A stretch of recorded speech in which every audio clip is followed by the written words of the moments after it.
Okay, Assalamualaikum warahmatullahi wabarakatuh. Cikgu, cikgu sihat? Sihat? Pandai dah tanya. Nama saya Nur Aini Muhammad Zahir daripada IDC Kampus Ipoh. Dan saya akan buat penyeguan pada cikgu untuk subjek budaya dan pembelajaran. Dan cikgu, saya nak minta cikgu memperkenalkan diri cikgu dahulu lah. Okey. Nama cikgu Nur Saadatul Akmal binti Saad. Cikgu berusia 38 tahun, mempunyai pengalaman mengajar selama 12 tahun.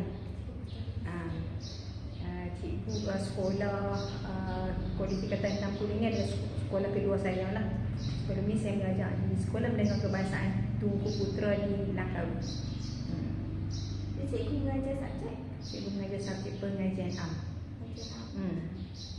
Jadi bapak cikgu dah berkhidmat lama juga dalam bidang pendidikan. Memang daripada dulu belajar minta Tak. pengajian.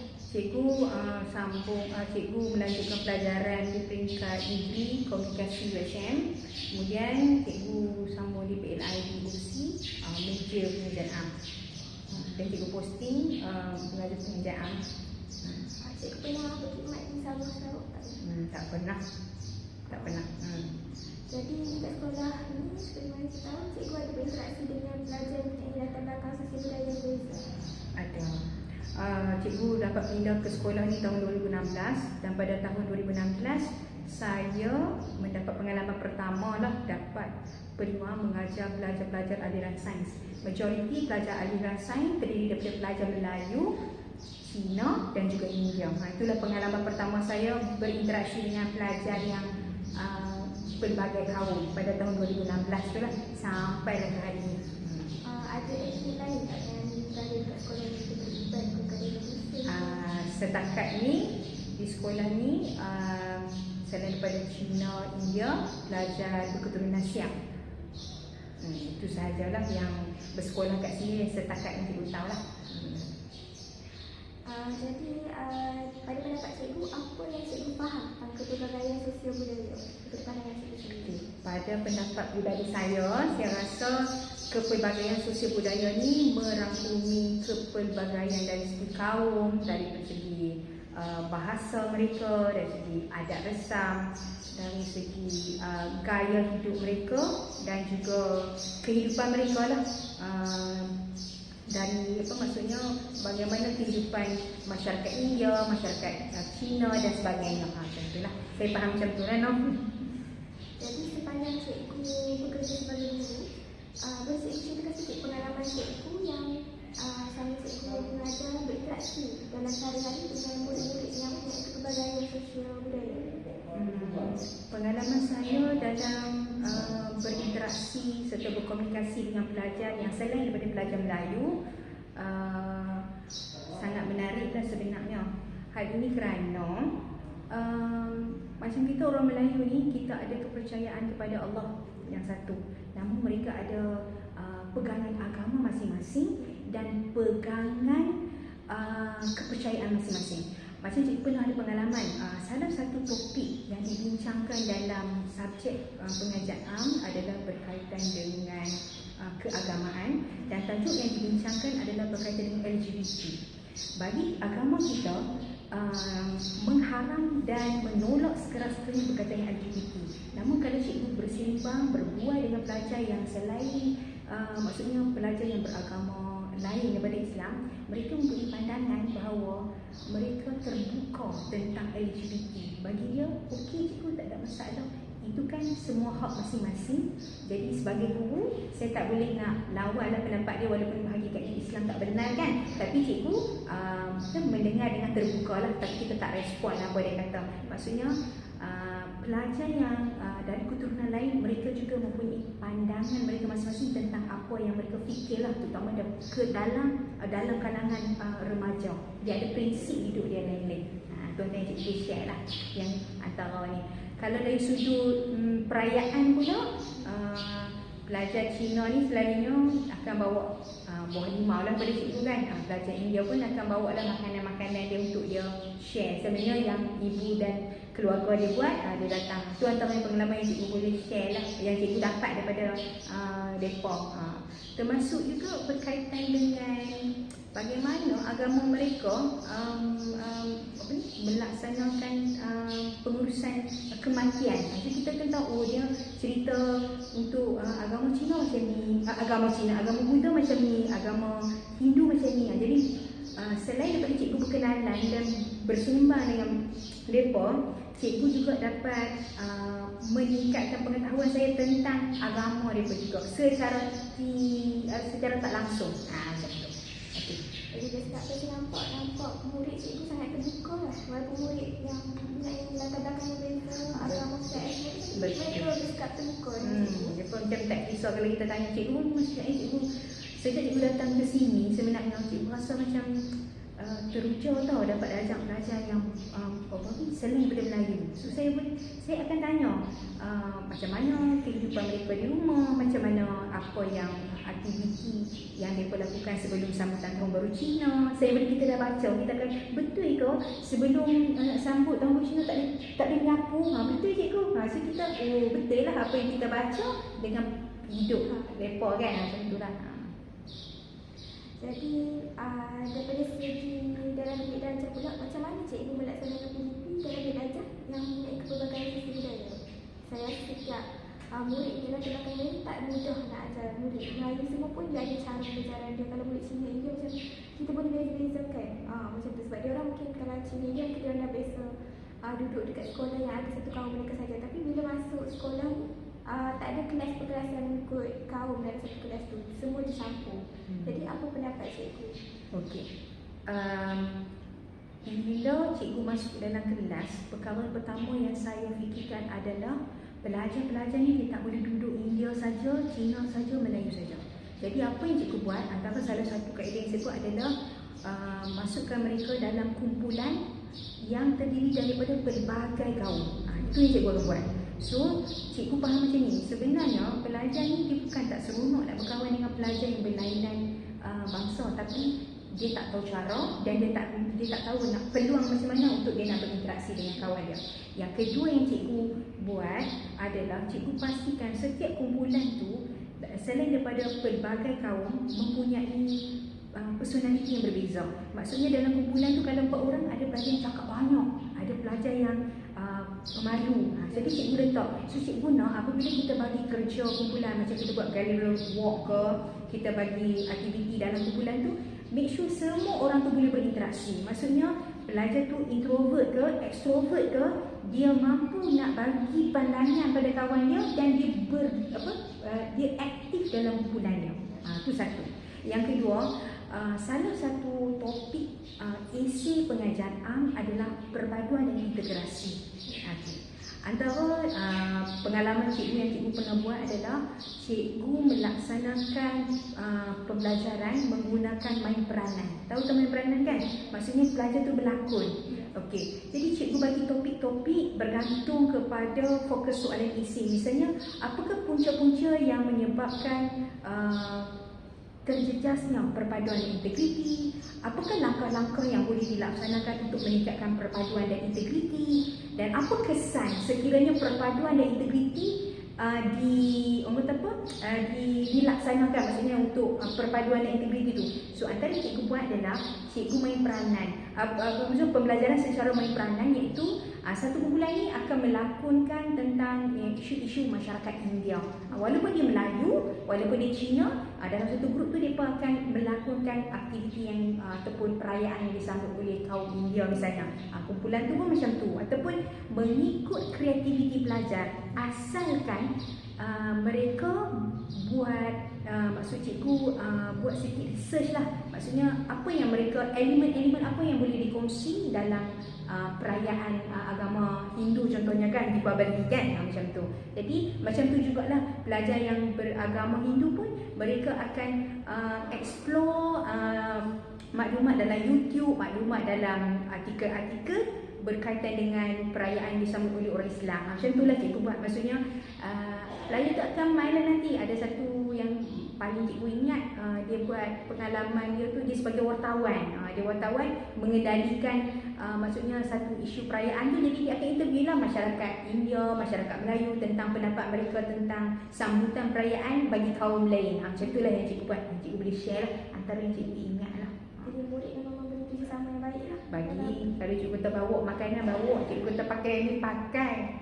Pelajar umur 18-19 ni dia suka tau benda-benda macam tu, berbanding dia duduk saja di meja. Mereka suka aktiviti yang melibatkan pergerakan sebenarnya. Tu antara yang cikgu nampak lah. So kalau kamu pun ada peluang untuk nak belajar, mengajar kan, maksudnya kan pelajar ni dia sebenarnya dia suka bergerak dalam satu tempat. Dia macam dia tidak hanya belajar sekadar di meja saja. Itu antara benda yang kamu boleh explore dalam pengajaran kamu nantilah. Macam tu lah. Okey. Jadi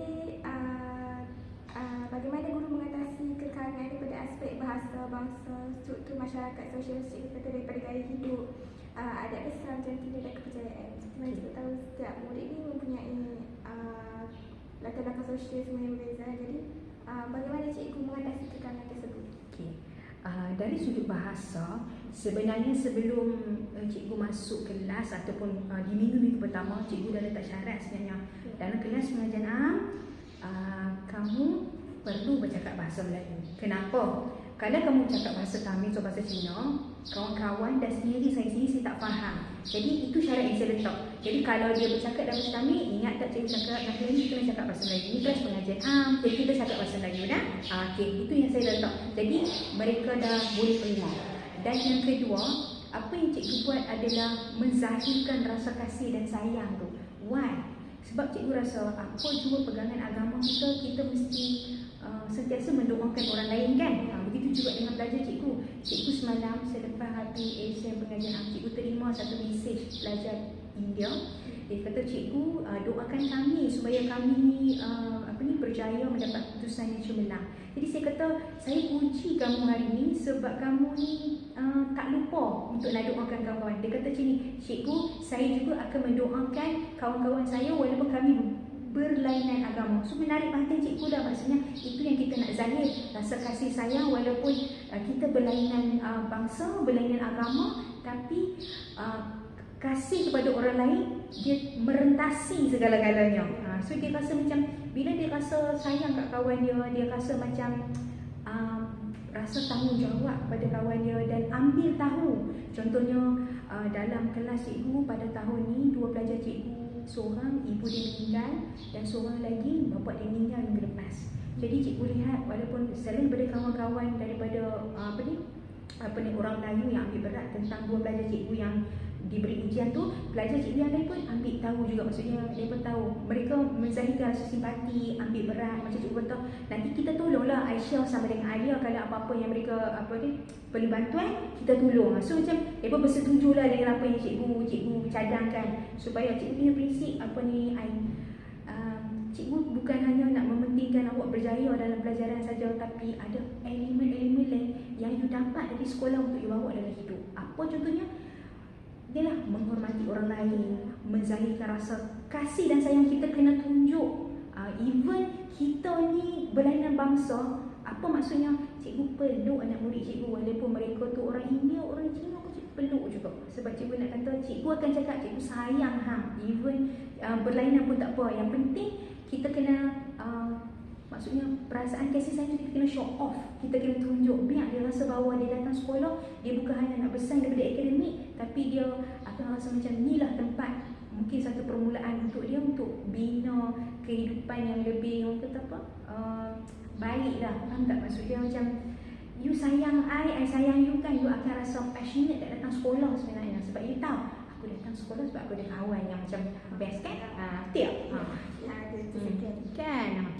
Jadi kalau daripada aspek bangsa, kita bincang sikit tadi, struktur masyarakat sosial. Macam cikgu tahu, macam setiap kaum tu dia ada dia punya lapisan sosial yang berbeza. Macam dulu kita dah lama dulu, setiap kaum ni dibezakan melalui pekerjaan zaman dulu kan. Jadi zaman sekarang pun saya rasa tak banyak beza daripada kelas sosial. Kita boleh tengok kelas untuk masyarakat Cina, kelas sosial dia agak atas, agak tinggi. Dia punya macam lifestyle dia lebih tinggi, macam kaya macam tu. Jadi kita boleh tengok ada jurang ekonomi yang berbeza. Even zaman sekarang kita mesti boleh nampak ekonomi berbeza antara banyak-banyak kaum. Jadi saya rasa benda tu memberi kesan tak, kita boleh nampak dalam kelas murid darjah macam tu. Daripada segi kita boleh tengok daripada murid tu, gaya hidup dia, gaya bercakap dia ke, so lifestyle dia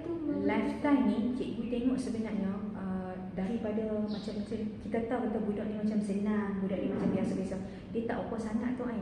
Yang cikgu perhati adalah bagaimana media masa tu kan, media sosial macam TikTok mempengaruhi mereka.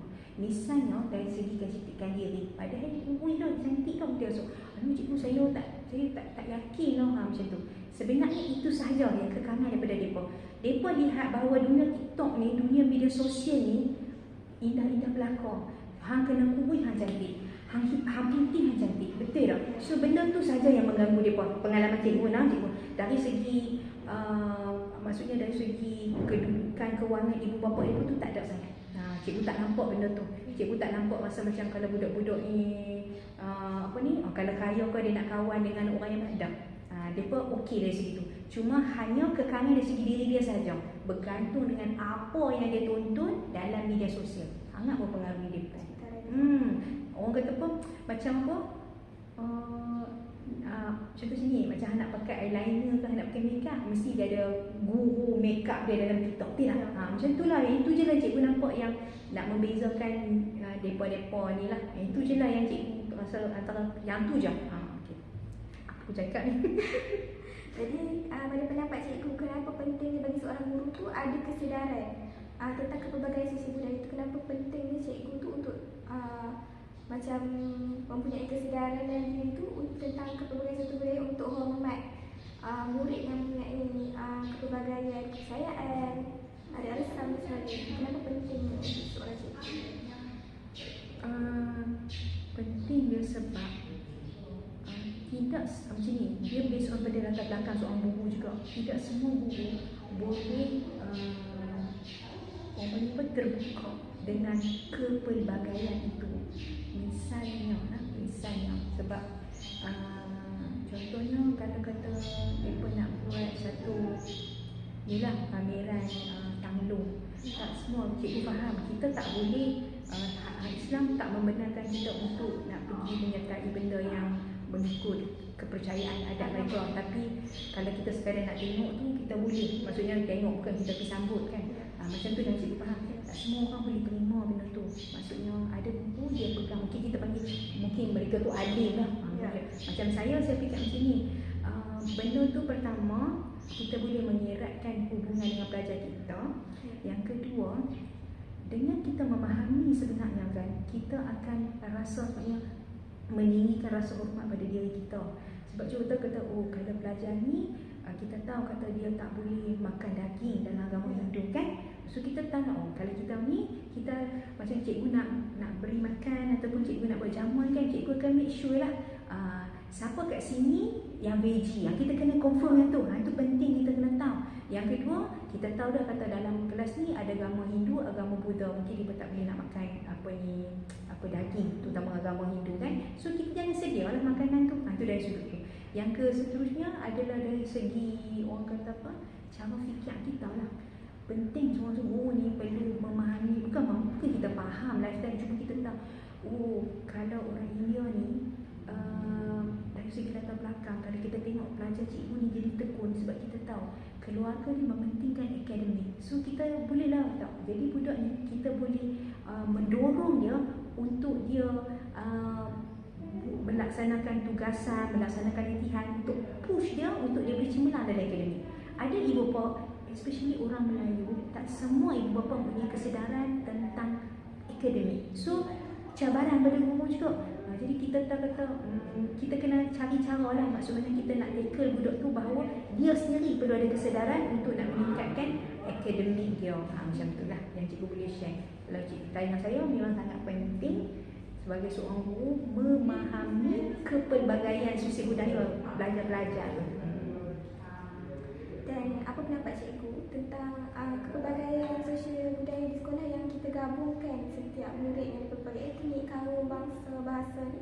Kita letakkan dalam satu kelas macam tu. Jadi apa benda yang baik, apa benda yang tak baik, kita boleh tengok daripada sudut cikgu, daripada pandangan cikgu. Baguslah sebenarnya. Sebab Malaysia ni, kita kan ibarat macam, tahu tak rojak? Macam tu. Dalam rojak tu kita nampak, kita tahu itu rojak, tapi dalam tu ada timun, ada nenas, ada sengkuang, ada pelam. Kita gaul sekalipun kita nampak, oh itu timun, itu ni. Tapi duduk dalam satu mangkuk kan. Itulah Malaysia sebenarnya. Itu yang benda yang kita kena. Maksudnya bukan semua negara memiliki kepelbagaian kaum macam negara kita. Malaysia ni sebenarnya istimewa. Tambah kat Sabah Sarawak lagi menarik dia. Jadi saya rasa itulah yang saya rasa sangat memang orang kata apa? Orang kata apa? Apa tu ayat dia? Perkara positif dan negatif. Itu positif. Supaya kita boleh kenal, kita boleh memahami. Macam cikgu kata tadi, kita menghormati, menzahirkan kasih sayang walaupun kita berlainan. Cuma bila dia jadi negatif ni dia gini. Dia jangan sampai benda ni ada satu pelopor. Maksudnya kalau dipelopori tu oleh kaum Melayu, dia maksudnya kalau ada orang yang sedikit jumut lah tentang tu, maksudnya macam ni, kita kena jaga, kita punya bangsa saja. Dia tak ada benda tu. Dia dalam keadaan tu ada wujud golongan yang memperjuangkan satu bangsa saja.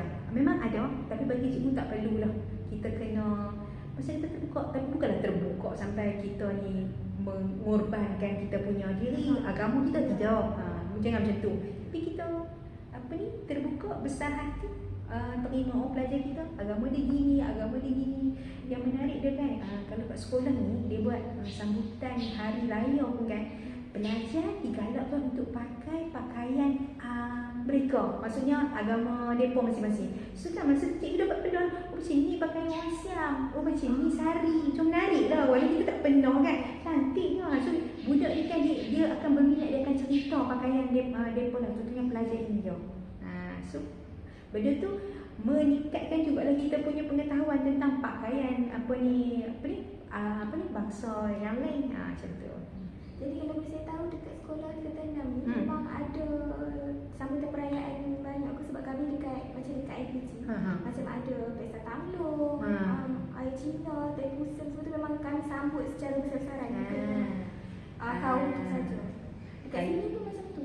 Kalau kat sini terutama dia hari raya lah, sebab sekolah ni majoriti bagi Melayu, guru pun Melayu. Tapi kalau macam yang lain-lain, contohnya kata macam Tanglung tu kan, dia buat di bawah unit pembangunan insan agama Buddha. Ada juga buat, maksudnya pelajar boleh juga sertai. Ada juga. Maksudnya boleh lain yang agama lain pun boleh. Boleh. Contoh kata macam hari tu dia pun nak buat sambutan macam apa, Deepavali ke apa. Ada, tapi kalau pelajar nak main tengok boleh. So jadi kita pun perlu lah tengok pelajar-pelajar kita tu menari mengikut dia barat dan nak dia belah apa tu kan. Ada lagi macam. Jadi apa pandangan cikgu pula tentang kesan kepelbagaian sosial budaya pada aspek sekolah dan kurikulum? Kesan kalau sekarang ni cikgu rasa macam cikgu kata tadi lah, it's good untuk menjadikan hubungan yang baik, silaturahim. Lepas tu perpaduan ni sangat penting sebenarnya, sebab dia memberi sangat banyak kesan positif kepada negara. So bila kita ada perpaduan, kita boleh mewujudkan kestabilan politik. So kita terima kepelbagaian politik yang berbeza dan kaum yang berbeza. Tu penting sebenarnya. Benda tu yang kita akan develop kita punya diri bila kita dah dewasa, kita dah makin, maksudnya ini kesan baik pada masa depan. Yang kedua, dari segi ekonomi kita pun kita tahu walaupun dia Chinese, dia juga akan terbuka untuk bangunkan ekonomi bersama dengan kita walaupun kita berbangsa Melayu. Itu antara yang kita boleh share lah. Maksudnya apa yang kurikulum sediakan sebenarnya dah bagus, cuma dia bergantung kepada bagaimana guru nak expand ilmu tu pada pelajar, expand lifetime itu kepada pelajar. Macam tu juga dengan pelajar. Diri dia sendiri pun dia boleh terima tak dengan kepelbagaian kawannya dalam sesi pembelajaran, kurikulum tiap dari segi sukan. So kalau pelajar tu masuk kawan kita kan, cikgu rasa macam sangat unity tau. Bila kita tengok ada pelajar India, Cina, pelajar-pelajar lain yang duduk dalam satu team, badan uniform tu duduk kawan, macam rasa macam kita akan rasa best lah itu. Benda tu bagi cikgu satu kepuasan lah, kita melihat penyertaan pelbagai kaum dalam aktiviti kurikulum tu paling best lah bagi cikgu lah kalau dari segi kurikulum kan. So it's okay pada ibu bapa yang rasa macam takut-takut, tak apa, tak ada masalah. tak ada masalah. Benda ni yang akan membuatkan sebenarnya bila anak tu dewasa, dia lebih orang kata apa, besar hati menerima kepelbagaian dan maksudnya benda tu luar daripada lingkup ruang lingkup kehidupan dia kan. Macam tu. Jadi bagaimana pihak sekolah ni mengatasi jurang sosial budaya? Sekolah ni setakat dah cikgu tak nampak dah nak bukan maksudnya jurang apa ni sosial budaya tu tak ada kat sini. Okey ke cikgu rasa tak ada masalah, jadi sekolah pun tak apa sebab benda tu tak ada. So sebab guru pun kena masuk kelas, memang ada pelajar pelbagai kaum dan kita pun kena adil dan sama rata. Maksudnya macam ni kita ajak pelajar ni, macam ni lah kita ajak pelajar ni, sungguh-sungguh kita ajak pelajar ni, sungguh-sungguh lah kita ajak pelajar ni. Macam tu. Boleh ke? Ya. Habis dah kan? Saya rasa itu saja tentang temu duga kita hari ini. Terima kasih cikgu sebab bagi kerjasama yang sangat baik dan penerangan yang sangat jelas. Sama-sama. Alright. Okay, semoga berjaya mendapat dapat menulis dapatan ni dengan baik. Itu sajalah yang cikgu boleh share. Apa yang cikgu share dengan saya sebenarnya memang is truly from heart cikgu. Sebab macam cikgu kata tadi, bila saya dapat peluang masuk 2016 kan, benda tu saya membuatkan saya teruja agaknya. Saya seronok ada bangsa lain. Walaupun hari ini saya takut. Sebenarnya saya rasa boleh ke saya ajak budak-budak ni. Bila dapat pelajar Cina sebenarnya, kita supaya nak tembus sikit dia punya ni. Pelajar India, dia mudah jatuh kasih. Kalau kita bagi attention kat dia sikit tu kan, ada pengalaman nanti kalau mengajarkan, dia akan mudah follow kita. Tu baiknya kalau kita baik dengan budak, kita cakap, kita tunjuk, dia akan dengar dan follow. Tu baiknya kalau kita berbaik dengan budak walaupun apa jurang suara apa. Cina dia susah nak tembus, tapi cikgu ada skill cikgu lah. Cikgu akan menarik perhatian dia sehingga dia sedar keadilan cikgu. Contoh kita budak Cina suka tidur, cikgu panggil dia. So kalau ni kita ajak dia makan tu, ada cikgu bagi buah tangan tu kan. So lama-lama dia okey lah, maksudnya dia boleh sampai satu tahap kita duduk, dia akan cari kita untuk ajak sembang. Tu cikgu rasa itu adalah pencapaian yang sangat menggembirakan hati saya. Saya tahu pelajar ni dulu pada tidur dalam kelas. Tapi lama-lama bila dia dah habis belajar kan, dia kata cikgu lah, dia masih kontak dan mesej. Tu adalah satu benda yang sangat bahagia lah. Macam student cikgu pun sebenarnya selepas habis belajar, habis degree, mereka masih kontak. Benda yang paling membahagiakan saya, dia dapat gambar cikgu, saya dah dapat degree kan. Itulah, sebenarnya cikgu tak ada minta apa pun sebenarnya. Isu panggil cikgu pun macam tu, kita tak ada apa pun. So something macam, even dia bukan Melayu, dia still remember kita. Dia kata, kenapa? Kata, cikgu, Kak Mus suka kata sini, terima kasih tau, I ingat kat cikgu ni. Mestilah saya ingat cikgu kan selalu bagi semangat kat saya. So saya rasa macam merendasi bangsa tu kan sangat istimewa lah di hati saya. Kalau saya tanya, cikgu memang, cikgu punya ni kan, passion cikgu adalah menzahirkan kasih sayang, membangunkan insan budak-budak ni bukan hanya akademik saja. Prinsip saya tak mahu. Sebab tu saya masuk dalam kelas, Kak Mon kan, kalau Kak Mon mengajar, Kak Mon mahu anak murid Kak Mon prepare untuk pergi universiti, prepare untuk berdepan dengan orang. Apa yang Kak Mon boleh bagi share dengan saya? Pelajar yang introvert, tak pernah buka mulut, Kak Mon susah hati tau. Lepas tu Kak Mon kata nanti dalam bidang kerja you kena interview, kita kena buat. So dalam masa setahun setengah ni, Kak Mon encourage, galak dan akhirnya main below sangat. Dia dah buat satu video, dia cakap dengan bukan menegak dah, dengan storytelling, maksudnya dengan tangan, dengan ekspresi. Dia buat benda tu sampai dia rasa macam kita tahu kata, dia bukan anak murid aku yang aku dah tengok ni. Itulah, bagi Kak Mon tu adalah benda yang sangat menggembirakan, membahagiakan Kak Mon. Kak Mon macam tu kan, Kak Mon tak ada macam setengah. Tapi itulah, itu bergantung pada pandangan peribadi masing-masing. Semua orang passion for flat. Kak Mon hang tak mana boleh buat, tapi benda-benda lain, maksudnya insan yang soft skill, itu yang Kak Mon terang. Pengalaman Kak Mon suka apa dulu Kak Mon main string, bapa kata nak dapat pointer bagus, nak dapat, kita bersaing. Sama kali pengajian kami ada 10 kelas, so bersaing dari situ. Benda tu buatkan Kak Mon letih. Kak Mon rasa Kak Mon datang bukan untuk lihat dia berjaya semata-mata. Kak Mon nak benda lain yang boleh enhance dia punya bakat, talent dan soft skill serta keluar daripada tempurung dia. Tu yang Kak Mu nak. Kak Mu memang dapatlah gelar SSC 6 tu. Kak Mu datang dengan mulut tak membungkuk, cakap lah.